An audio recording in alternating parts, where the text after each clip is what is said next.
गुरुर्ब्रह्मा गुरुर्विष्णु गुरुर्देवो महेश्वरा गुरु साक्षात् परं ब्रह्म तस्मै श्री गुरुवे नमः।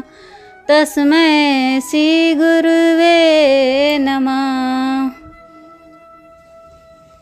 हरे कृष्णा। तो स्वागत है सभी का। गुरु पूर्णिमा पे आप सभी के लिए गुरु व्रत पूजा कथा लेकर हम आपके समक्ष प्रस्तुत हुए हैं। तो अर्थ जानेंगे। गुरु ब्रह्मा विष्णु और महेश हैं। गुरु ही भगवान का रूप हैं। मैं उन गुरु को नमन करता हूँ। गुरु का बीज मंत्र ओम ग्राम ग्रीम ग्रोम सा गुरुवे नमः।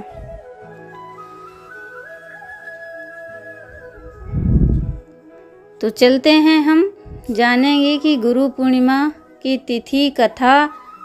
तो गुरु पूर्णिमा एक हिंदू पवित्र त्यौहार है जो हर साल आषाढ़ मास की पूर्णिमा तिथि को मनाया जाता है। इस बार गुरु पूर्णिमा 10 जुलाई को पूरे देश भर में मनाया जाएगा। धार्मिक मान्यताओं के अनुसार इस दिन महर्षि वेदव्यास के जन्म हुआ था। यह चारों वेदों के ज्ञाता हैं। कहा जाता है कि महर्षि वेदव्यास ने ही मानव जाति को वेदों का ज्ञान दिया था। इसलिए पूरे देश भर में गुरु पूर्णिमा को वेद व्यास के जन्म उत्सव के रूप में मनाया जाता है। इसके अलावा बौद्ध धर्म के धार्मिक ग्रंथों में गुरु पूर्णिमा का खास महत्व है। यह एक ऐसा दिन है जब शिष्य अपने गुरुओं के प्रति सम्मान प्रकट करते हैं। साथ ही यह दिन गुरु और शिष्य के पवित्र संबंध को दर्शाता है। इसीलिए आज हम आपको इन दिन के इतिहास, महत्व, तिथि के बारे में बताएंगे। गुरु पूर्णिमा का अर्थ और महत्व। गुरु पूर्णिमा 2 शब्दों से मिलकर बना है। गुरु का अर्थ है जो अंधकार को दूर कर प्रकाश का ज्ञान देने वाला। पूर्णिमा का अर्थ है जिस दिन प्रकाश में पूरा चंद्रमा दिखता है। इसी प्रकार गुरु पूर्णिमा का अर्थ है वह पूर्णिमा का दिन जो गुरुओं को समर्पित है। इस दिन भक्त उन लोगों के प्रति आभार व्यक्त करते हैं जिन्होंने उन्हें आध्यात्मिक और सांसारिक दोनों तरह के ज्ञान से मार्गदर्शन किया है। यह उन लोगों के लिए सम्मान का दिन है जो हमारा मार्गदर्शन करते हैं, जिनमें स्कूल के शिक्षक, आध्यात्मिक गुरु, माता पिता भी शामिल हैं। इस दिन गुरु और शिष्य के बीच संबंध को याद किया जाता है। गुरु पूर्णिमा की तिथि है गुरुवार 10 जुलाई 2025। पूर्णिमा तिथि का प्रारंभ है 10 जुलाई 2025 को 1:36 पर। गुरु पूर्णिमा की तिथि समाप्ति है 11 जुलाई 2025 को देर रात 2:06 पर। गुरु व्यास पूर्णिमा का इतिहास। गुरु पूर्णिमा, जिसे व्यास पूर्णिमा के नाम से भी जानते हैं, इतिहास के अनुसार वेद व्यास जी का जन्म आषाढ़ मास की पूर्णिमा को हुआ। इसलिए यह दिन उनकी याद में गुरु पूर्णिमा के नाम से मनाया जाता है। यह परंपरा वैदिक काल से चली आ रही है। उस समय शिष्य गुरु को आश्रम शिक्षा ग्रहण करते हैं। इस दिन शिष्य अपने गुरुओं को सम्मान देते हैं। बौद्ध परंपरा में भी पूर्णिमा का विशेष महत्व है। पौराणिक कथाओं के अनुसार गौतम बुद्ध ने बोध गया में ज्ञान प्राप्त करने के बाद पहला उपदेश सारनाथ में आषाढ़ पूर्णिमा के दिन दिया था। इस दिन बौद्ध अनुयायी इस दिन को बहुत धूमधाम से मनाते हैं। इस दिन गुरु पूर्णिमा न केवल हिंदू संस्कृति बल्कि बौद्ध और जैन धर्म के लोग भी मनाते हैं। गुरु पूर्णिमा व्रत कथा पूजा विधि और मंत्र तो हमने पहले ही बता दिया, फिर भी बता देंगे। गुरु पूर्णिमा का व्रत कथा महर्षि वेदव्यास पर केंद्रित हैं, जिन्हें भगवान विष्णु का अवतार माना जाता है, जिनका जन्म आषाढ़ महीने की पूर्णिमा के दिन हुआ था। उनका दिव्य मिशन आध्यात्मिक ज्ञान को व्यवस्थित करना और दुनिया को सत्य और धर्म का मार्गदर्शन करना था। वेदव्यास ने वेदों को समझने की सहायता के लिए चार भागों में Rigveda number 1, number 2 Samaveda, number 3 Yajurveda, number 4 Atharvaveda में विभाजित किया।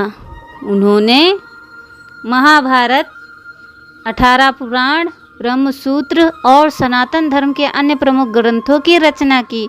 इस व्रत कथा का सार यही है कि गुरु के बिना जीवन अधूरा है और हमारे जीवन में अंधकार को मिटाकर उजाला फैलाते हैं। इस दिन भगवान शिव और भगवान कृष्ण भी अपने गुरु का सम्मान करते हैं। इसीलिए इस दिन भक्त व्रत रखकर श्रद्धा से गुरु की पूजा की जाती है और आशीर्वाद लिया जाता है।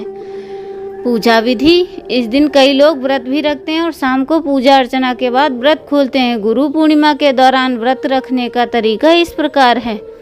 सुबह उठकर ब्रह्म मुहूर्त में उठकर स्नान करें और स्वच्छ कपड़े धारण करें। अपने घर में, मंदिर में या पूजा स्थल को साफ करें। इसके बाद अपने गुरु या वेदव्यास जी की मूर्ति या तस्वीर रख लें। अब फल फूल मिठाई चढ़ाएं। इसके बाद मूर्ति को धूप और दिया दिखाएं। साथ ही गुरु पूर्णिमा की व्रत कथा पढ़ें। कथा पढ़ने के बाद गुरु मंत्रों का जाप करें। आखिरी में आरती करें और गुरु का आशीर्वाद लें।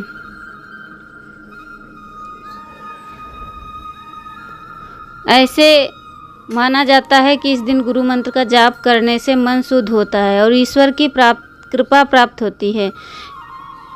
जैसे गुरुर् ब्रह्मा गुरुर्विष्णु गुरुर्देव महेश्वरा गुरु साक्षात परम ब्रह्म तस्मै श्री गुरुवे नमः। इस दिन व्रत करने से जीवन में अनुशासन और एकाग्रता आती है। मंत्रों का जाप करने से नकारात्मक विचार दूर होते हैं। व्रत कथा सुनने से आध्यात्मिक संबंध गहरा होता है। कहा जाता है कि इस दिन पूजा करने से पिछले जन्म के बुरे कर्म दूर होते हैं। शांतिपूर्ण, बुद्धिमान और सफल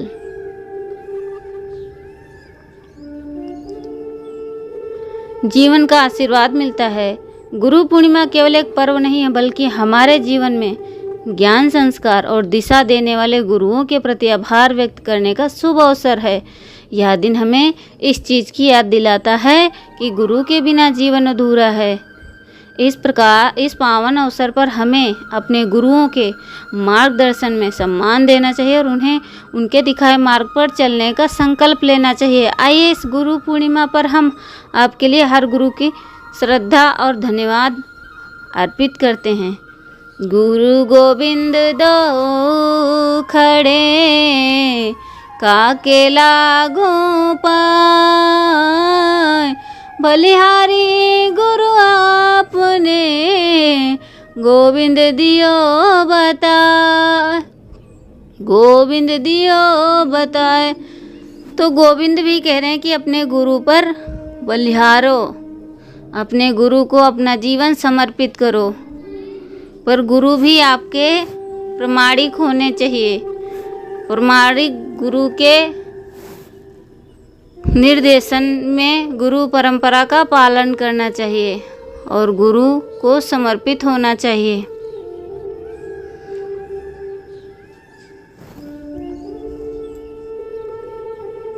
गुरु पूर्णिमा की व्रत कथा। पौराणिक कथा के अनुसार महर्षि वेदव्यास जी को भगवान विष्णु का अंश माना गया है। वेदव्यास जी की माता का नाम सत्यवती और पिता का नाम ऋषि पराशर था। महर्षि वेदव्यास जी को बचपन से ही आध्यात्मिक में रुचि थी। एक बार उन्होंने अपने माता पिता से प्रभु के दर्शन करने की इच्छा प्रकट की और वन में तपस्या करने की अनुमति मांगी। वेदव्यास जी इस बात को सुनकर उनकी माता ने वन जाने को मना कर दिया। माँ की इस बात को सुनकर वेदव्यास जी वन जाने के लिए हठ करने लगे। वेदव्यास जी के हठ करने की वजह से माता सत्यवती को उन्हें वन जाने की आज्ञा देनी पड़ी। जब वेदव्यास जी वन की ओर जा रहे थे तब उनकी माता ने उनसे कहा था कि जब तुम्हें अपने घर की याद आ जाए तो तुम वापस आ जाना।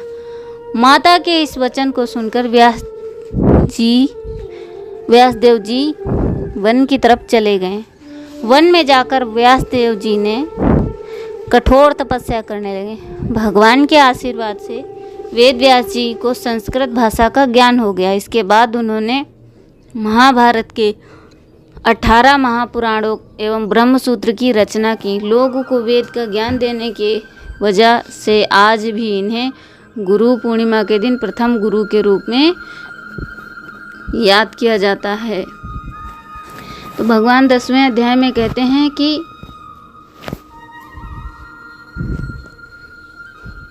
ऋषियों में मैं वेदव्यास हूँ। तो ये सत्य है कि भगवान के अवतार हैं वेदव्यास जी, तो 10वें अध्याय में हम जान सकते हैं। तो जब हम 10वां अध्याय पढ़ेंगे तब हमें समझ में आएंगे कि भगवान के कौन कौन और क्या क्या अवतार थे। इसलिए हमें गीता ज़रूर पढ़नी चाहिए और सुननी चाहिए। पौराणिक कथाओं के अनुसार तो भगवान विष्णु के अंश हैं वेदव्यास जी, और सत्य है ये। जिनको भरोसा नहीं है वो पढ़ सकते हैं। 10वें अध्याय में भगवान की विभूतियाँ हैं जो उनमें सभी देवताओं के बारे में बताया गया है। हरे कृष्णा।